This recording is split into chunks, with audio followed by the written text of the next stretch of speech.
Inside the Blazer, this trim level is the RS, and it's around $42,000 as tested. And I'm gonna have to set aside a ton of bias to do this video. Now, the Blazer name has been resurrected, and the argument was, is that such a smart thing just to slap it on a run-of-the-mill midsize SUV? And when you forget about the name for a minute, this has to be something that is $30,000 all the way up to $45,000, depending on your options. You can get an L with a naturally aspirated 4-cylinder. You can get a turbocharged 2-liter. You can also get the 3.6-liter naturally aspirated V6 that's in this with a 9-speed automatic. You can do front-wheel drive, all-wheel drive, so there's basically something for everybody. When you look at the interior space, there is kind of a mixed bag. In fact, I thought to myself, I expected a lot worse. I'm going to be honest, I came into this expecting something horrible, and I've been pleasantly surprised. Most everything is extremely functional.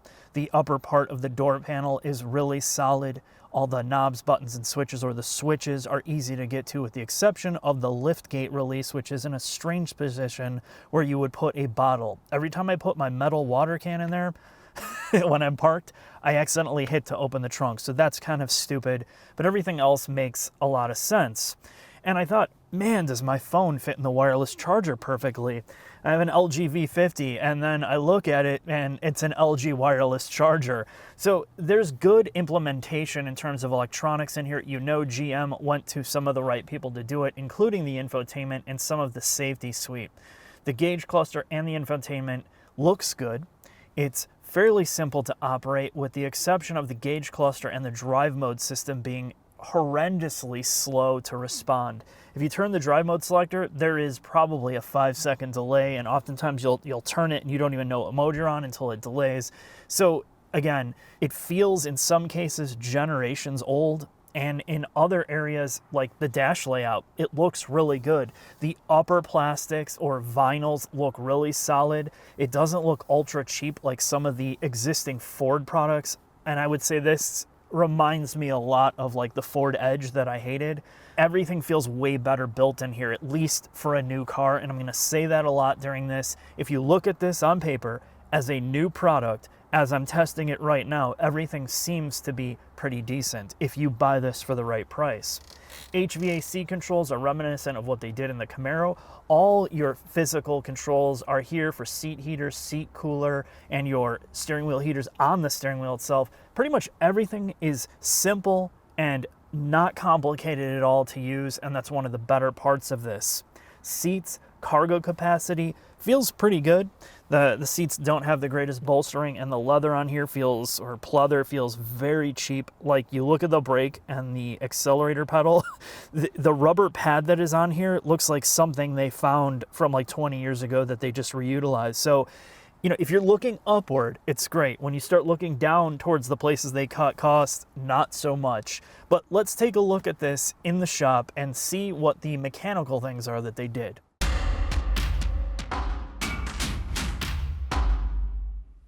Underneath the Blazer, Jack, this is another bread and butter commodity GM product that is scalable and also sold in other markets. Yeah, so this is on the C1XX architecture. We get a mid-sized variant of the Blazer in North America. However, in China, it is a long wheelbase variant. Our Blazer is built in Mexico, where theirs is built in Shanghai. This, as you talked about in the interior segment, there are various different engine options. You can have this in front or all-wheel drive, and they all come paired to this 9-speed automatic, the same automatic found in the current generation Equinox and Malibu. However, the all-wheel drive system is rather unique because you can disconnect the rear wheels. Yes, it's user selectable disconnection. So you can go in an on-demand mode, 4-wheel drive with a clutch pack style center differential, and you can select 2-wheel drive mode. So front-wheel drive only, which is great if you're in good climates like California or sunny weather where you don't need to send power to the rear wheels.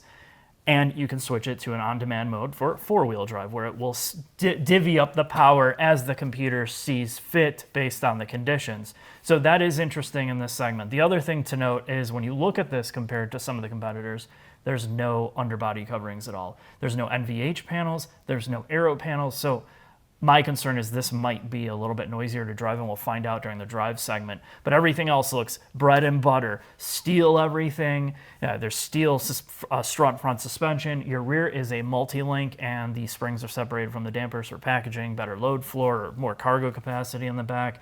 But other than that, this looks like a lot of other products. The one plus of not having all the panels down below is it's easier to service, and their one remedy for some of their aerodynamic issues is on the higher trim levels, this car has an active front grille. So when you're on the highway, you can shut it or basically close the grille for less drag.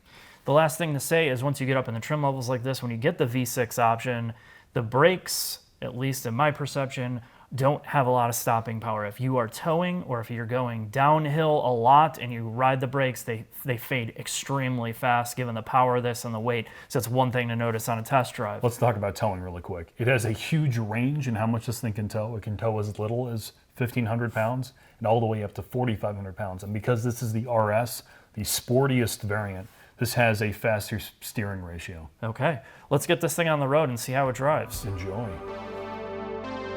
I am setting off in the Blazer RS. This thing is going to show me the definition of sporty and SUV. Oh wait, start, stop. Here we go. Let's get off the line in front wheel drive only.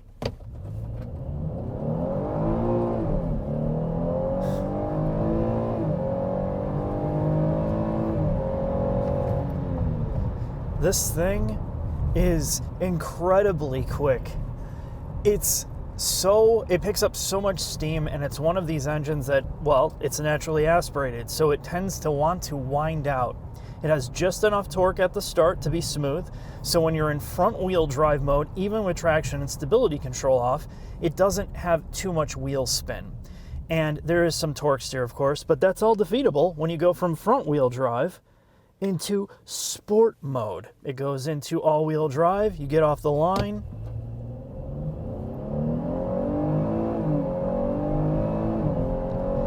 It feels like there's a bit more hesitation, a bit more drivetrain loss with the all-wheel drive setup or the all-wheel drive modes. And I feel like, for me, the way I've driven this is a front-wheel drive only, all the time. And if you're somebody not used to quicker vehicles, this is going to floor you. And it really has. Above 60 or 70 miles an hour, it just keeps pulling. And I know that's not what this is about. That's not what the Blazer is about. But if you're spending the extra money for the RS, you're getting the speed and you're getting transmission quickness. So let's talk about the transmission. The 9-speed is, I would say, it finds a good middle ground between being smooth. It's more on the smooth side than it is on quick.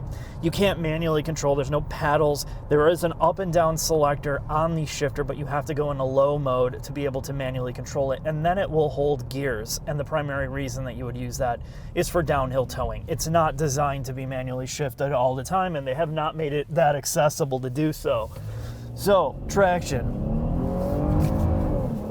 In the all-wheel drive mode, in the Salt, with traction stability off, it does a great job. It does an amazing job of kicking the power in the back. So this really is that dual purpose type driving SUV. You can go in kind of the more eco setting of front wheel drive, kind of, more efficient. And when you want to tear it around, when you go into sport, it's able to send a lot more power to the back to the point where it feels like the back end is going to swing around.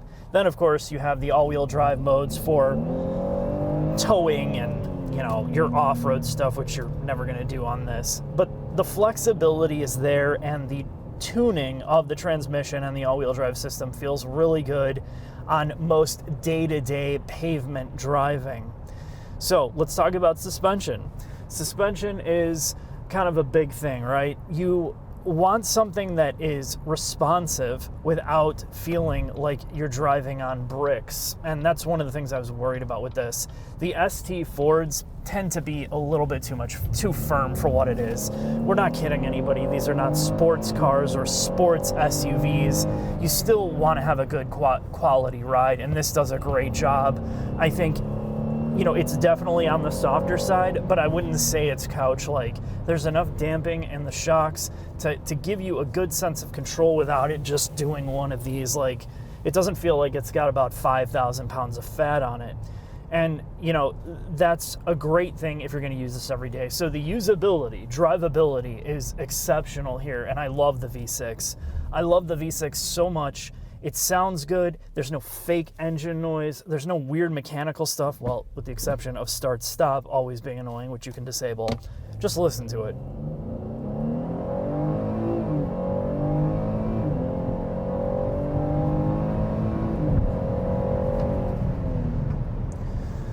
Such a great tone, and I know people are gonna be like, oh, that's old. Why would you want that? Well, it's a big V6, huge V6, so it's got the sound of that, but with the power of a lower end V8.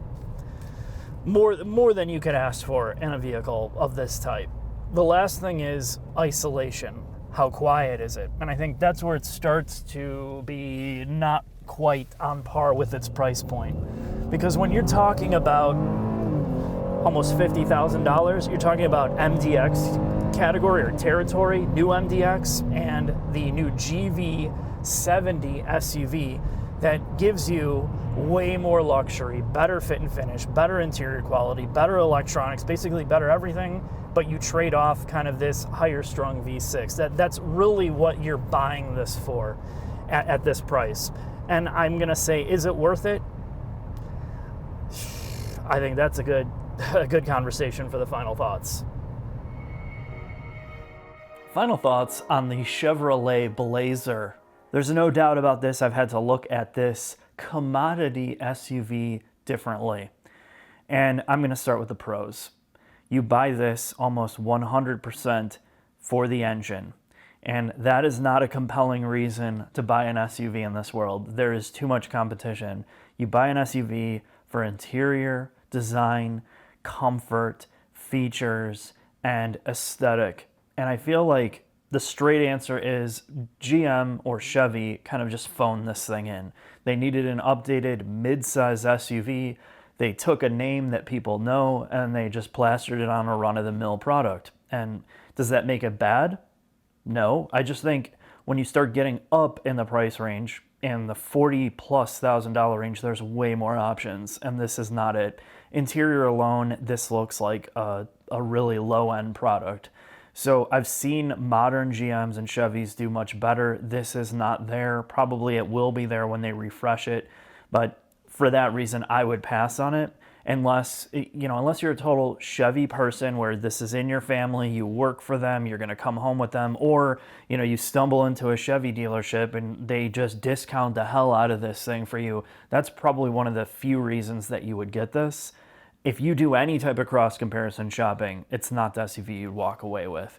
But I will say this, it does drive really well. It handles pretty good. It handles even well in front wheel drive mode, and I do like the fact that they allow you to switch the all-wheel drive system off. That's a great feature for somebody that doesn't want the drivetrain loss. And there's other things with that, like transmission programming that's good.